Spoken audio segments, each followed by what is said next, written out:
What is going on, everybody? Welcome back to Busy Sticks, the Geekiverse's all gaming talk show. Amy Hennig gets another shot at Star Wars, and Modern Warfare is back, among other topics that we'll be discussing tonight. I'm Josiah Leroy, rocking the old school Buffalo Sabres goat head from our friends over at 26 Shirts. John, my counterpart here, John Fick, he's got the blue and gold, so we're repping our boys over at the Buffalo Sabres. John, how are you doing tonight? You excited to talk some video games? I'm excited. I'm doing well. I cannot wait to see you because I love seeing you, but I want my shirt. When we order from 26 Shirts, we always put in bulk orders just because we want to save on shipping. Who doesn't want to do that, right? So Josiah's got my shirt that he's wearing right now. I've got my own in a packaging still. I hope you're not wearing my shirt. But I can't wait to have that because it's such a cool design. So funny thing is, when I got the package, it was I was like leaving to go play hockey with Tim, and it was dark. I couldn't really see, and I wanted to wear it so bad. I put it on, and for like 10 seconds, I thought I was wearing your shirt, and then I was like, "How am I going to explain this one to John?" I also have Surf Green 182 shirt in the chat. So Trevor, can't wait to get there and see you again. And same with you, John, obviously. But that's kind of why I think I like being the order guy for 26 shirts, because I like hold these shirts hostage, and then you all have to see me if you want the stuff. Hey, so makes sense. It's a beautiful thing. It's a good strategy. Yeah. So obviously we love video games here at the Geekiverse. We're going to talk about that on Busy Sticks today. Whether you're tuning in live at twitch.tv/the Geekiverse, watching rerun at youtube.com/the Geekiverse, or listening on podcast services around the globe, we are happy that you've joined us for this episode. We don't just love video games, though. We love many things at the Geekiverse, one of which is beer. So what goes better when you're playing the newest video game or a game that you've sunk hundreds of hours into then when you've got a cold beverage right next to you? John, why don't we go to you first? What do you have on tap for tonight? I got a special one tonight. I got a really, really cool one. So this is from a brewery called Foam Brewing. I got this can art. It is killer. I like it. So yeah. Foam is a very small brewery out of Vermont. So they're in, I think, Burlington, Vermont. They don't distribute. So getting this stuff in Western New York is kind of unheard of. Aurora Brew Works in East Aurora, suburb of Western New York here.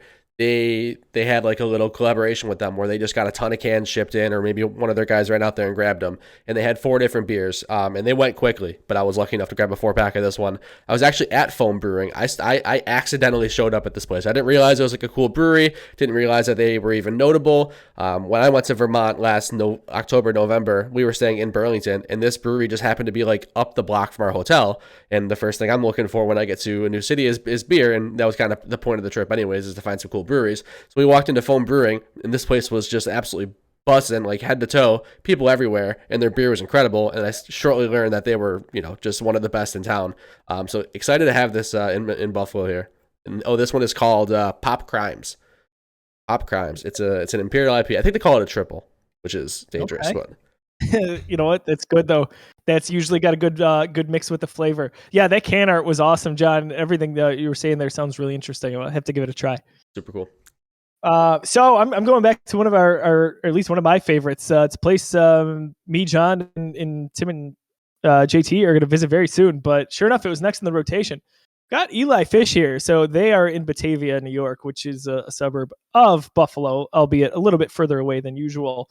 But this one here, I've got Daylight, which is kind of their rotating hazy IPA. So as they describe it on the back, we've got the IPA with Cryo, Mosaic, and New York Mechaniac?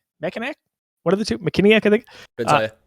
Hops. A rotating New England IPA-based beer brewed with nearly equal parts barley, wheat, and oats. And I gotta say, love me some hazy IPA. This is kind of a run-of-the-mill. Doesn't do anything special, but it doesn't have to, because Eli Fish is pretty consistent with, and we're talking pre-show, most of their beers across the board. You're getting an IPA, you're getting a sour, you're going for stout, all of the above. They do a really nice job with. So can't wait to get back there with you guys. But cheers, my friend. Cheers, man. What glass is that? What do you got going on there? So, of course, the glass to mouth beauty. I'm a big Seinfeld fan. We got Cosmo Kramer here. Oh, nice. Got the little glare. When he was wearing the Technicolor dream coat and got mistaken for a pimp. Yeah, good stuff there. Classic. Classic for sure. show and tell. John, you're up this week. What do we got going on? Yeah, so show and tell this week. This is one that I've just been waiting for. I knew that was going to be in my show and tell eventually, just because it's something that's kind of near and dear to me. Not really timely for any reason. I'd be waiting a year, 2, maybe 3 years if I were to wait for this to be timely. But I've just been reorganizing the office, and I just kind of set up the shelf behind me. I'm going to try to hide it without spoiling it because it's sitting there. But let's see if I can get it. Don't get in frame. Stay out of frame. Stay out of frame. You can kind of see. We'll see. What do we got? What do we got? We've got the best limited edition console of all time. Oh, Spider-Man PlayStation 4 Pro. This has been sitting in a box for a while. I don't believe it works anymore. The last time I tried to fire it up, I had like a hard drive issue, and I'm like, I don't care enough to try to figure this out right now. The PlayStation 5 is out. Like, I don't care. I put it back in the box and then I moved, but I want it on the shelf, so I got a little stand for it, and that's where it sits. But man, I love this freaking console. It's pretty. It is gorgeous. Yeah, man, you can't go wrong with that. I think you're right. That is the best looking exclusive or limited release console that I can recall. There have been some good ones over the years, but that one just always sticks in my head. And to boot, the game is phenomenal. Right. Like I said, if I'm waiting until it's timely, it's, Spider-Man 2 is not going to be out for quite a bit, depending on what Spider-Man 2 you talk about. Yeah, very true. So many these days. It's crazy. So bonus show and tell. I mean, this is not really relevant to video games, but go for it. Got my buddy here. Oh no. Oh my. You just broke the show. How long has he been sitting there? The entire time you and I have been talking. Oh my god. How did you keep a puppy from me? Oh, get out of the way so we can see. Oh, I just heard a little grunt. That's so this is Buddy. This is Buddy Leroy, Buddy Boy Leroy, as Lauren calls him. Yeah, we adopted him this week because we don't have enough going on in our lives. We're crazy. Yeah, no, he is amazing. It's nice. My other dog, Lindy's got a playmate now. He's rambunctious in the middle of the night, but I swear he's nocturnal. So right now he's just got his head buried in my lap, and I'm podcasting. So life is good. That's how they are. That's cats, dogs. I mean, they sleep when they're puppies until it's nighttime, I guess. Put that puppy back in the frame. What are you doing? Let me see that puppy again. Oh my god, okay. Dude, that dog is. I say this about my cat Kelly. That dog is annoyingly cute. Like, I'm frustrated at how cute that dog is. Dude, he is. Oh, I love this guy so much. Oh, there's the chin. So he's a black lab blue heeler mix, which is kind of I don't know. I wouldn't think to look for a dog like that, but adopted someone that we kind of got in contact with about a half hour that ended up having a litter, and we were like, well, Lauren was like, we need to go get one, and I was like, we can't. And then I was like, okay, damn it, let's go. Yeah, here we go. Courtney in the chat, Lindy. My older dog, he will be 7 in June. All right. So he's not old. He's not a spring chicken either. Look, he's leaning on me. Okay, there we go. That is too much. We should just end the show. There's no. It's only downhill from here. We brought a puppy. The similarities with him and Lindy are awesome. Just we got him at a young age too. March 13th, by the way. So this guy is pretty fresh. Pretty fresh. Yeah, we're enjoying life so far here in the first week in the Leroy household with all these kids. Goodness gracious. So after that, I don't know really how to follow up, but what is in your system, John? What have you been playing these days? I feel like I myself am in a lull, but maybe you can bring us out of that. Yeah, I'm in one of my all-time lulls. Like, this is the time of the year where I've just really have nothing that I'm playing other than one of my kind of yearly, repetitive titles, which is on the Switch this year, MLB The Show. I talked about that a little bit last week. It's so nice to have handheld. It really is. Like, all of the trade-offs are so worth it. I'm playing a lot. Like, I think I'm further in my season on MLB The Show than the Yankees are in real baseball, and they play every day. So that says something. It's fun. Like I said last week, nothing's changed there. Like, it's the game's not perfect. It's certainly not close to your console counterpart, but it's just something nice to have in my lap and chip away at and just, play a couple innings here and there. I've probably, spent 2 or 3 days on one game just because I lock it, throw it to the side, pick it up, play an inning.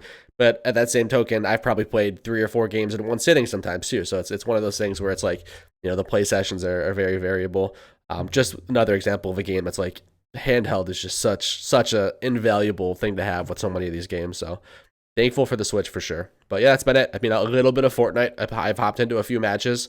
But yeah, nothing really. I want to find like I do feel myself craving something. Like I want to hop into something like cinematic, something like story rich, substantial.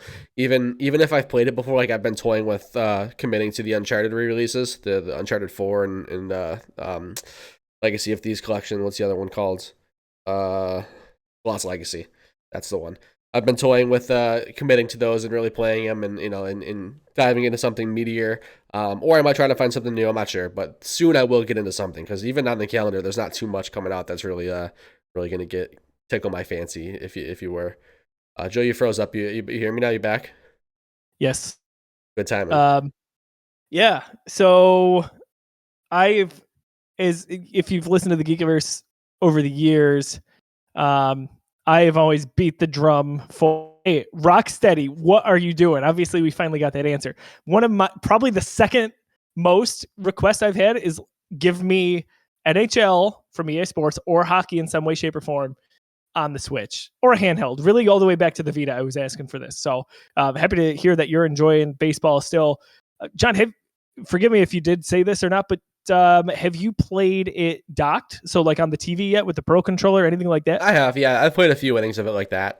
It looks a little bit better because you play in it export, exports in 1080p rather than the 720p on the display. But in some ways, like it looks a little bit worse than you want it to because it is a bigger picture and some of those textures aren't where you want. So it's either way you slice it, the game is not what you're it's not comparative to your console counterpart, especially nowadays. That the PlayStation 5 and the Xbox Series X are just such beasts. So you're not going to come close on the Switch, but it is more than serviceable. Like if you like baseball and you only have a Switch, or like portability is super important to you, like it is to me, like it's totally worth the $60. Yeah, that sounds about right. Glad to hear you're enjoying that. For me, still playing through Lego Star Wars, the Skywalker Saga. I haven't played as much as I wanted to lately. I am in just about the first or second level of Last Jedi, which is perfect timing because later on tonight we are talking The Last Jedi on Star Wars Reviewed, so stick around for that. But an unorthodox game that I kind of just was like in the mood for, and I plugged back into my Xbox Series X. It's an Xbox One game, but Rocksmith 2014. So I got it maybe probably a year and a half ago. Rocksmith, not Rock Band. Rocksmith. What is Rocksmith? You're making this Rocksmith. Up. I am not. I feel like this is a fever dream where I'm like dreaming of us podcasting, and you're trying to say Rock Band, but it's Rocksmith, but it's right in the dream. No. So this is real. It's from Ubisoft. And it is the one where you can actually plug your real life guitar or bass into the Xbox. That's a thing? This is a thing. And this game is not like a Rock Band or a Guitar Hero where it's supposed to be arcadey. It is where you learn guitar or bass. Like there's now it's ringing a bell. I've seen this. Okay. This isn't a dream. Okay. I'm awake. Yes. Yeah, thank you. So there's lessons to be had for every like possible scenario for guitar or bass. And then when there's learn a song mode where you basically, it layers you in based on your skill level. So if I start really slow on a song and then I'm nailing everything, it will like increase the difficulty a little, and it keeps going until like you play the whole song. So I've always enjoyed playing drums. I played piano for a long time, but never as much guitar and bass. So plugging that in, it's an incredible teacher. If you have any inkling or wanting to go and play music, get this game. You can get it pretty cheap. It comes with the adapter. It's like a USB that goes right into the front of your Xbox. You can get it on PlayStation, and it basically plugs right into your guitar. With some of the song packs you can buy the Guardians of the Galaxy Awesome Mix songs. They don't call them that, but they group them together. That's cool. So I think it was something like superhero movie is what they call it. And you can, it's pretty awesome. So they come in like 3. So I've been learning those and having a good time doing it. That's sweet. Yeah, Yeah. we don't get games like that anymore. I feel like there's no like, I mean, call it a gimmick. Obviously, like they seem like they're doing it well, but it's still a gimmick. But we don't get a lot of gimmick games like that anymore, like Guitar Lessons or even Guitar Hero or anything like that. I guess Switch Sports is coming out tomorrow, but like these real life like novelty things like that, I feel like we experimented a lot more with this stuff in like the early to mid 2000s than we do now for sure. Yeah, I would totally agree with that. I think Um, the only people like even trying anymore are Nintendo. Like they did Labo, which was like interesting, and they did the Ring Fit Adventure. That was another one that was like, you know, they're using their Joy Cons in interesting ways, but nobody else like Xbox and PlayStation, they haven't tried anything since like the Kinect and the Move. you played Ring Fit, right? You enjoyed that? Yeah, I did. I do want to get back to it. It's honestly it's a pretty fun game. Even like, you know, it's a hell of a workout, but the game's pretty fun too. Yeah, that's cool. I'm all for the gimmicky games. Like, obviously it's got to make sense for them to do it and to make money. But I was all about it back in the Rock Band Guitar Hero days. Some of my most fun gaming memories were surrounding those. Oh yeah, So, Guitar Hero 2 and 3 all for me were right. like the prime of that. Oh yeah, for sure. Those that was the height of the popularity. Everyone was jumping in then. Question of the week. So last week we asked, or last episode, for Lego Star Wars: The Skywalker Saga, which trilogy would you start with? Now this is a different question to me than how would you start watching these movies in a Way number of different. scenarios. Way different. Yes. So assuming you're a Star Wars fan, you're buying this game, you're playing through. John, what do you start with? Uh, Not only hypothetically, but I did start with the prequel trilogy. I started with episode 1. I just I think I almost think you can't go wrong whether or not you start with episode 1 or episode 4. I think those are both great starting points to start this game. Both really rich in lore, lots of different characters you can play with. Like those are two. They're both of them require a little bit less baggage than the sequel trilogy does. That's how I would say that. Especially, you know, if you're going it for the first time, I definitely don't recommend going with the sequel trilogy until you've played these two. But yeah, I don't think you can go wrong with either. But the prequels were where I started. Yeah, I did too, and I thought I was going to start with the original trilogy, but I was like, you know what? This is kind of the bookend. We've got the complete saga, if you will. It makes sense for me to do that. So I'm all the way almost through, or at least partially through episode 8. Question of the week for this week. We'll post on social media. I promise. What do you want to see in Amy Hennig's Star Wars game? What does that mean? What kind of style is it? Is it a shooter? Is it an action game? Is it an open world RPG? You tell me. What era? Do you want to be a Jedi? Do you want to be a bounty hunter? Let's go. Let's talk about this. There's nothing off limits here. Can't wait to see what kind of news we get moving forward on it. But what a wonderful thing that Amy Hennig is back in this role and having this opportunity. John, let's get to the news here. First up, today, Call of Duty Modern Warfare 2 confirmed. We've got the first logo revealed right from IGN.com. After teasing an announcement late last week, Infinity Ward has revealed the first official logo for Call of Duty Modern Warfare 2. Modern Warfare 2 is a sequel to 2019's Modern Warfare rather than a remake of 2009's original Call of Duty Modern Warfare 2. Have I said Modern Warfare enough times yet? Besides the logo, no new details about the game were revealed. So this was kind of smoking for a while. We felt like this was coming. Lots of rumors happening. Lots going on with the Microsoft and Activision stuff as well. Back to 2019, though, I really enjoyed that game. I thought it was a really nice spiritual reboot of sorts. And I played the campaign and enjoyed that very much. It is gorgeous. It was some of the, shooter typically not super special, and I don't think this one is either, but it plays fine. It's short. It's a nice getaway for a few hours. And then, of course, you spend your hours and hours and hours in multiplayer. John, I don't believe you played the campaign, you said, but you jumped into some of the multiplayer stuff. Yeah, I don't ever play any of the Call of Duty campaigns. I just like you said, there's not too much that's special about them. To me, it's point A to point B and shoot everything in between. And I just don't really care for that. Like the stories are never gripping enough. And I tried one. Actually, it might have been Modern Warfare that I tried recently. Like I got maybe 3 or 4 hours into, and I was like, it was all right. I was digging it, and then all of a sudden I just fell off. But yeah, I played plenty of the multiplayer. I mean, I buy Call of Duty every year. I always give it another chance. It's always one of those games where I'm like, all right, it's something to do. Like there's going to be new maps, there's going to be new modes, there's going to be some new mechanics. Like I'm going to get $60 of value out of this for sure. I'm going to play a handful of hours. Like it's just a pick up and play game that I like to have. But yeah, this news, I would have promised you that Modern Warfare 2 had already been officially revealed and like confirmed. I didn't even realize that it wasn't confirmed yet. The rumors and speculation were so in just the timetable that like this is Infinity War's year to put out a Call of Duty game, and they just did Modern Warfare. Like I thought it was obvious and the speculation was there, so I thought it was already confirmed. Yeah, I kind of felt that way, but nonetheless, we do get that logo today, and it's always nice. Modern Warfare, obviously very popular, as with every other Call of Duty entry. Vanguard is the first one I haven't played in close to a decade. I will at some point, as this happens, and maybe that's something that helps fill my void right now. I might go Star Wars and Rocksmith, but I think maybe that's something I'll do. I know my dad has played a fair bit of it, so nice. something I'll get to. So yeah. I have a question for you. This is a question of the millennia here, not a question of the week, but we're going to come back to this. We're going to circle back to this.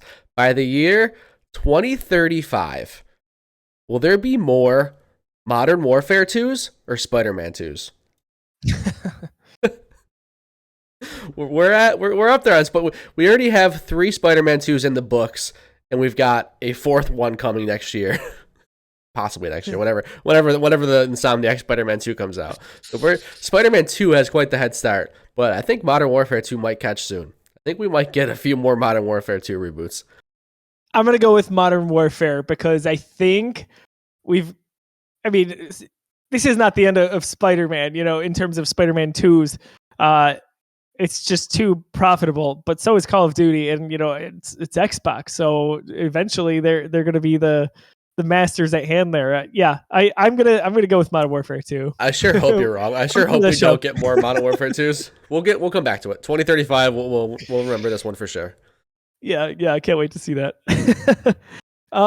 In other news, Overwatch 2, there's kind of a beta that's going on there. John, you've been able to catch some of the gameplay from that, some live streams. Why don't you talk through your impressions of what you've seen on that? Yeah, so the Overwatch 2 beta has been going on for the last couple of days. I didn't realize it was even dropping. Like I totally forgot this game was like in development and coming out, and all of a sudden the beta's out there. I have not had my hands on it. I didn't apply to play. Like I think it's pretty easy to get in right now. I just haven't really had the interest.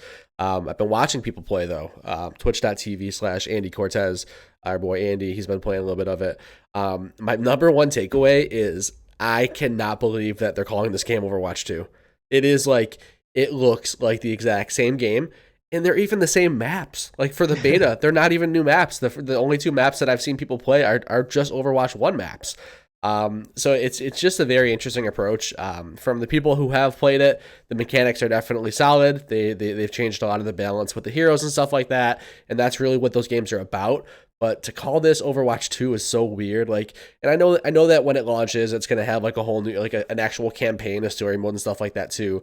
I just think it's a very fuzzy, like murky way to market this game and to come out with a beta for Overwatch 2, which is just, it's like the same engine. It's the same game. Like it almost feels like it's running like in the same client engine. It's just got some different tweaks going on with it. So it's weird. People seem to, really dig the improvements that have been made. Just a head scratcher for the naming for me. I will say I'm excited for Overwatch to get a refresh and to kind of get back in the limelight again, because when Overwatch 1 dropped, I loved that game. Like I was all over Overwatch when that game first came out. I probably played like dozens, if not hundreds of hours the first year Overwatch was out. And then things come out, changes are made, new heroes are introduced, and I kind of fall off, and I was behind and never went back to it. But I'm excited to give this game a chance again and for it to be popular and like have some of my friends playing it and give it another chance. So regardless, I'm pumped that we're getting some more Overwatch because I am excited to play it. I'm not surprised that we got more Overwatch. I am a little bit surprised, maybe like you said, with how this is marketed, and we're getting an Overwatch 2 because it doesn't feel like a sequel, kinda.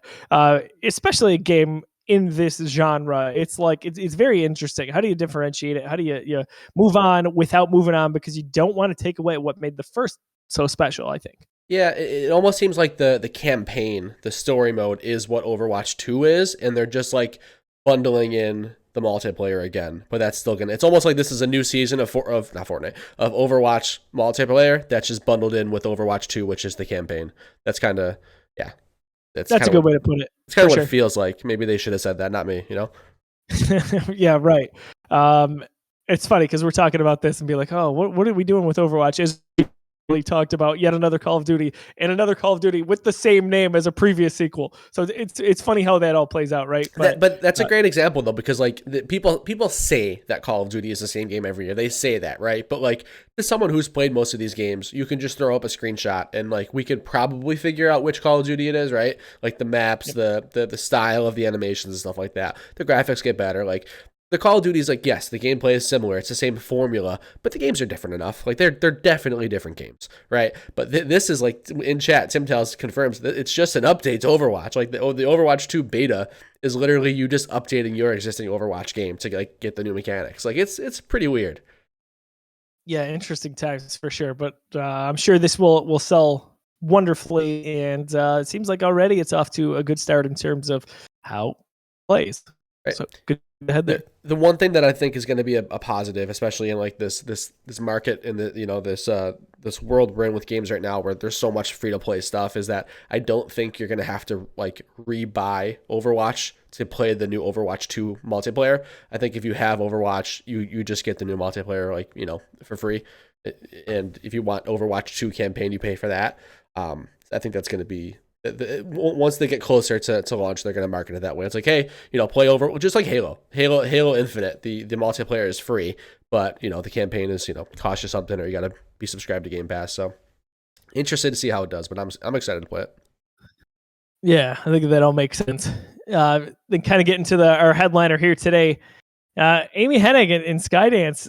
They're creating a new Star Wars game. So what a welcome turn of events this is. There's always Star Wars news, right? We love Star Wars here at the Geekiverse. But when we heard Amy Hennig was getting this shot after Project Ragtag was canceled a few years ago, this hits home a little bit. This is exciting. So now we got Amy working on a Marvel and a Star Wars game. That's insane. From StarWars.com just a few days ago. New Star Wars adventure is on the way from one of gaming's most acclaimed creators. Skydance New Media today announced a collaboration with Lucasfilm Games to develop and produce a narrative-driven action-adventure game featuring an original story in the Star Wars galaxy. Helming Skydance New Media is award-winning writer and director Amy Hennig, a game industry legend whose credits include the blockbuster series Legacy of Kain, Jak and Daxter, and of course, Uncharted. I've often described how seeing Star Wars in 1977 essentially rewired my 12-year-old brain, shaping my creative life and future indelibly. Wow, that really tripped me up. That is from Hennig. So love to hear that she's been a lifelong fan here. And I'm sure it was not only disappointing that she didn't get to do the last game that was rumored and kind of in early stages of development, but I think for her to have this opportunity to come back and do this, whatever this ends up being, is probably very close to home for her. So, John, react to the news. I'm a huge Uncharted guy. Obviously, I'm a huge Star Wars guy. Amy Hennig, great writer. What are we getting here? It's got to be some quality stuff. Yeah, I'm in the same boat. I heard this news and I was absolutely pumped. Like to when all of that stuff went down with EA and then closing down that studio she was working on, Visceral Games, Project Ragtag. They had canceled another game. Like it seemed like Star Wars was in a really really rough space when it came to video games, and it was right. Like the release of Battlefront 2, like obviously very troubled. Say what you will about how they handled it after the fact, but that game was rough at launch. It was rough times for Star Wars games, and then all of a sudden we get Jedi Fallen Order, and then we get confirmation that Lucasfilm Games is going to be expanding and working with other partners. So to get Amy Hennig back behind a Star Wars game, not something I expected. Not that I wouldn't expect it to ever have happened, but we just got the announcement of this Marvel game she's working on, which we still don't know what it is. We don't know what character. I mean, there's speculation that it's like a Captain Marvel. Like people are having fun with that conversation, but we know nothing about that game, and now we're getting the announcement that she's also working on a Star Wars game. Slightly worrying. Like 10% of me is like, what's the balance there? I'm kind of worried about this, but at the same time, it's like I love what she's done in the past, and I know that she makes great games, and they're going to be narrative focused, which is what we're both into. So I'm super excited. But like, what's the balance there? Is she just like managing both at the same time? Is this one that's starting until Marvel's done? Like, how's that going to work? I have to think that this.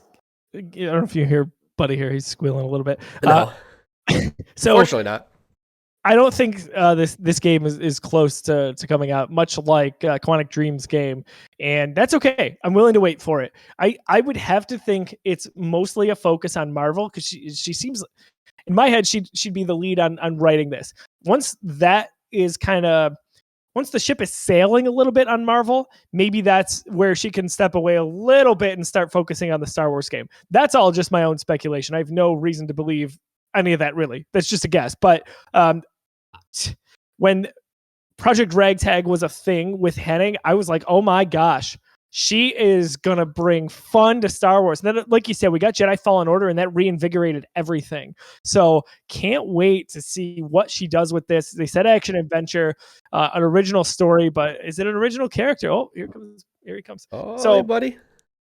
I cannot wait to find out any more details on this. We've got a lot of good stuff on the way in terms of Star Wars games, and for what it's worth, they're going to be spaced out a bit, it sounds like, right? Because it doesn't sound like anything's happening tomorrow. However, Jeff Grubb did say Jedi Fallen Order's sequel is happening in 2023, so we don't have to wait that long. Plus, we got Lego Star Wars. Yeah. But John, is there anything you want to see specifically? I mean, this is a fresh announcement. We don't know much about anything hit home that you would say, like, yeah, sign me up for this right now. Oh man, I don't even honestly, just whatever story you want to tell me, just tell me. Like I'm really fascinated with the time between episodes 3 and 4 right now. Like we're hopping into Kenobi. I just recently reread the Charles Soule, a couple of them at least, the issues of the Charles Soule Vader run. Replayed a little bit of Jedi Fallen Order, not committing to any of this stuff, but at least dabbling a little bit. So that time period is always like super, super interesting to me, that, right between 3 and 4. So, tell me another story there. Give me another Jedi that's on the run. I'm in, but anything else I'm totally fine with. Give me a bounty hunter. Give me whatever. I'm in. I'm totally with you. Maybe it's time we get something in the sequel era. Like, we haven't had anything like that, right? You just read my mind for sure. I was going to say, I would love more between 3 and 4, and we're doing that, whether that's Jedi Fallen Order or we've got the Kenobi series coming up on Disney Plus. But I'm kind of itching to get into the era between 6 and 7, if not even closer to the time frame of 7, which is The Force Awakens. Right. I would guess Disney wants to keep after episode 9 kind of open, just in case, whatever that looks like down the road. Yeah. You do a Disney Plus series, you do another trilogy or a few movies, etc. Like, I think they want to keep that open. But that's fine. There's plenty of other Star Wars space to explore at this time in terms of eras, There are. That's the second time you've used the word space as a pun, but I don't think you've meant either of them, but I really like it. I meant the second one, not the first one, though. Got it. So recently, in some of his like media press tours for Moon Knight, Oscar Isaac has gone on record saying he never wants to return to Poe Dameron again. Like, he is done with that character. I think they asked him, like, if you were to get a Disney Plus offer, would you take it? And he goes, nope, sure wouldn't. Like, he was like very, very confidently not going to do it. Good way to explore more Poes in sort of live action could be with a video game. That would be fun. Get someone else to play the character. Give me a Poe Dameron story, an origin. I know there's a comic out there about it. I didn't read it, but like, give me Poe's early life with the Resistance. That could be cool. Yeah, I would like that a lot. I think that'd be a lot of fun. Is it interesting how some of your big players like Daisy Ridley, John Boyega, Oscar Isaac in this case, they're just like done with Star Wars. Like, man, I'd love to be a fly on the wall for what happened with Episode 9. Yeah, it seems like things were maybe a little frustrating for for a lot of reasons with those. But hey, we can do whatever we want. Me too. But we can do whatever we want with the power of video games. We can make a new Poe Dameron. We can have a fun game. So Tim tells in chat, I think a Star Wars taking place in a city would be awesome. That would be super cool too. Like, I would love that. Wasn't Star Wars 1313 supposed to maybe have that vibe, right? Like, it was supposed to be, yeah. Yeah, that was going to be Coruscant bounty hunter stuff. Yeah, and that's an easy trope to get into, and it's fine because it works. But I really don't know what I want, but I'm happy enough with hearing action adventure, because that's how we described Jedi Fallen Order. It had all these elements of all these we loved, Right. Or even to a small degree, some of the Soulsborne stuff with mechanics, and to an easier degree, right, from a from a gameplay standpoint. But can't wait to see what's on the horizon, man. Like, exciting times to be a Star Wars gaming fan specifically. I just think that like the possibilities are endless, especially seeing stuff like in The Mandalorian season 2 and the Book of Boba Fett, and seeing like what they were willing to do with CGI and with bringing back characters and reinvigorating older characters. And I just think that anything's on the table. And like, oh, they got a pretty good 3D model down for Luke Skywalker last time I checked, you know? Give me a Luke Skywalker post Jedi. Are you kidding me? Yeah, sign me up tomorrow. With all the stuff that's going on, all the Disney Plus series that are going to be coming to light, we've got also the High Republic stuff that really just starting to scratch the surface. It's just it's great, and what a beautiful time with Obi-Wan Kenobi on the horizon here, less than a month away now. So can't wait to find out more about it. And as soon as we do, of course, we'll be talking about any details that we get right here on Busy Sticks. John, that's all I had for this week. Where can people find you on social media? And John, I'm not on TikTok, but I'm hearing some videos, some clips that I'm in are getting some views. Things are popping off. First of all, you can find me at Disruptoid on just about everything social media. But yeah, TikTok has been fun. So follow us, follow the Geekiverse on TikTok. It's just at the Geekiverse. We're speaking of Star Wars. That's our favorite shtick right now. We're doing guess the Star Wars character. You've got 30 seconds to guess it. Yes or no questions only. Joe and I have posted maybe like 15 of those. I think we're on episode 15 right now. Every time Josiah gets it wrong, the video seems to go viral. So I just need to keep stumping you. Like the one that we just did, that was like somebody it was a recommendation from one of the comments. Someone said, do Finn, but make sure he has to say FN 2187. So that and the controversy just sparks, it just sparks comments and shares and stuff like that. So that one's up to like 50,000 views right now, because like half the people are arguing in there that I should have said kind of when you guessed Finn, but then I'm like, no, I didn't need that, It's fun. We're having so much fun with it. So give us a follow. Give us some recommendations. We want to do Marvel ones too. We've done a few MCU. We want to have some other ideas that are similar to this, like the short form TikTok content, trivia stuff. Like we did one like what's our current game of the year. That one's we're having fun with that too. So TikTok's been fun. Give us a follow. Yeah, I like I said, I'm not on TikTok, but I'm having a blast with all the stuff John's doing. John is a master when it comes to TikTok, so you definitely need to check it out, whether it's the Geekiverse or his personal page there. So for me on social media, you can find me at I am Brosiah, talking a lot of hockey, and what a fun time it is, especially to be a Buffalo Sabres fan. Who would have thought? End of April, we're talking about the Buffalo Sabres. But if you like geeky content, if you like Star Wars, you want to check out. Later tonight, live, we are streaming Star Wars Reviewed, maybe the most polarizing Star Wars movie of all time, Episode 8, The Last Jedi. I'm going to convince everyone, or die trying, why I think The Last Jedi is a masterpiece. I said that, and I'm going to take a lot of hate for it. Spoilers for the show that we're about to record. I'm sorry, but you're going to find out within the first 30 seconds how much I love that movie. So there's that. And if you're not able to tune in live tonight, you can watch it at youtube.com/thegeekiverse or listen to it back on podcast services around the globe. Wherever you listen to them, any app will be there. So for John, I'm Josiah. I've got my friend Buddy here. We'll see you all soon. May the Force be with you.